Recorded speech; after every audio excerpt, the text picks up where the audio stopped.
नमस्कार विद्यार्थी मित्रांनो, आज आपण या व्हिडिओमध्ये खेळ आणि इतिहास हे इयत्ता 10वीचं इतिहासाचं 7वं प्रकरण अभ्यासणार आहोत। मनोरंजन व शारीरिक व्यायाम यासाठी केली जाणारी कोणतीही कृती म्हणजे खेळ। खेळांचा इतिहास हा माणसांएवढाच जुना आहे, कारण खेळणे ही माणसांची नैसर्गिक प्रवृत्ती आहे।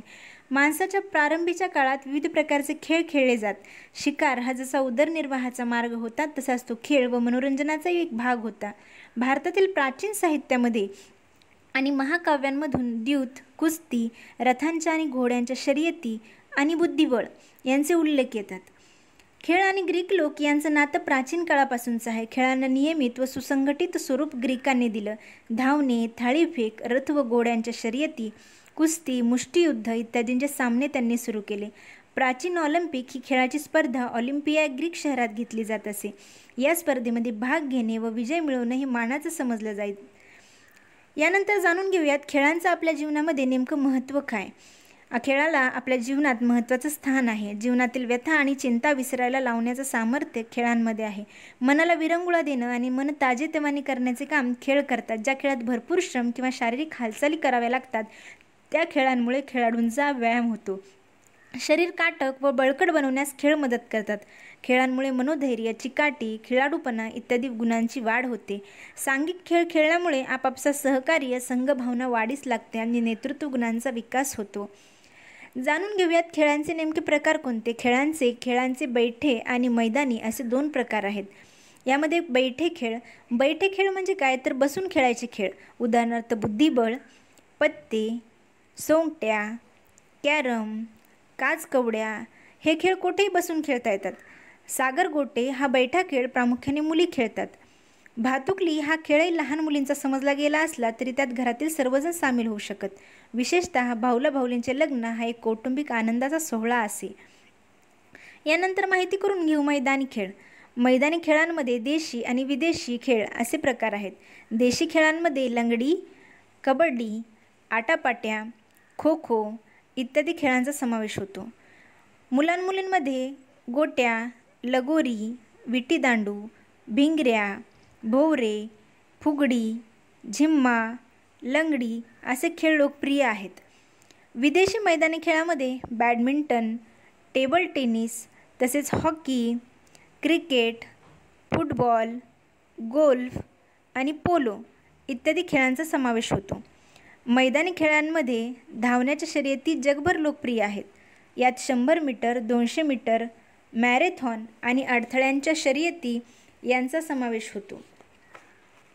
शारीरिक कौशल्यावर आधारित मैदानी खेळांमध्ये गोळाफेक, थाळीफेक, लांब उडी व उंच उडी, पाण्यातील खेळांमध्ये पोहण्याच्या शर्यती, वॉटर पोलो, नौकानयन तसेच शारीरिक कसरतीच्या खेळांमध्ये मल्लखांब, दोरीवरचा मल्लखांब, जिम्नॅस्टिक्स इत्यादींचा समावेश केला जातो।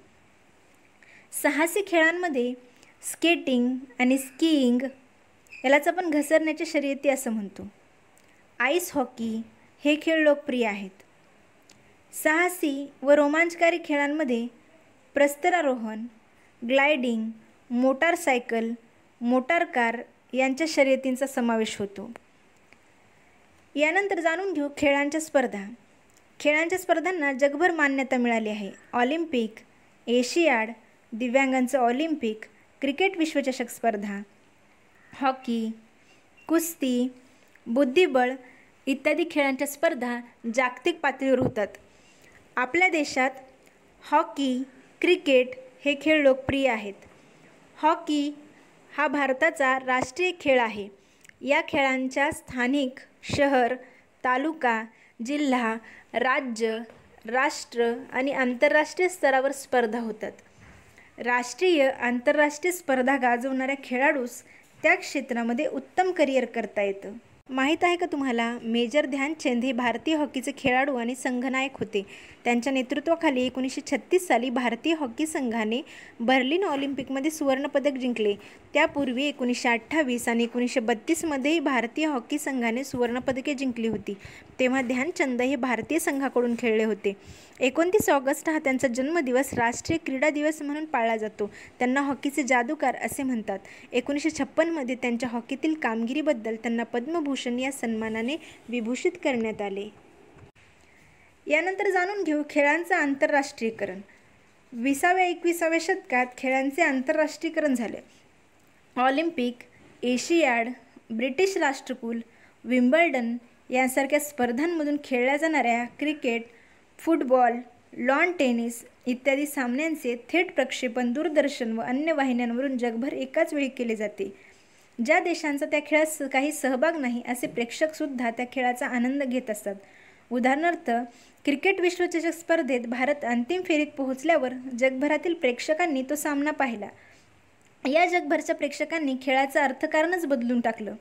हौशी खेळाडू शिकण्यासाठी सामने बघतात, प्रेक्षक मनोरंजनासाठी बघतात, कंपन्या जाहिरातीची संधी म्हणून सामन्यांकडे बघतात, प्रेक्षकांना सामने समजावून देण्यासाठी निवृत्त खेळाडू येतात. यानंतर समजून घेऊ खेळांचं साहित्य आणि खेळणी. खेळणी कशाला म्हणायचं तर लहान मुलांच्या करमणुकीसाठी आणि शिक्षणासाठी जी रंगीबेरंगी विविध साधने व उपकरणं असतात त्यांना आपण खेळणी म्हणतो. प्राचीन स्थळांच्या उत्खननामध्ये मातीपासून बनवलेली खेळणी सापडली आहेत. ही खेळणी हाताने किंवा साच्यातून तयार केली जात असत. प्राचीन काळातील भारतीय साहित्यात बाहुल्यांचा उल्लेख आहे. शूद्रकाच्या एका नाटकाचे नाव मृच्छकटिक आहे. मृच्छकटक म्हणजे मातीची गाडी. कथा सरित सागर या ग्रंथामध्ये अनेक मनोरंजक खेळ व खेळण्यांचं वर्णन आलंय. त्यात उडणाऱ्या लाकडी बाहुल्यांचं वर्णन आहे. या बाहुल्या कळ दाबल्यावर उंच उडत, काही नाचत तर काही आवाज करत असेही उल्लेख आहेत. पूर्वी भारतामध्ये अनेक भागांमध्ये लाकडी बाहुल्या बनवत असत. महाराष्ट्रामध्ये ठकी नावाने ओळखल्या जाणाऱ्या रंगीत लाकडी बाहुल्या तयार केल्या जात. जाणून घेऊयात खेळणी आणि इतिहास. खेळण्यांमधून इतिहास आणि तंत्रज्ञानाची प्रगती यावर प्रकाश पडतो.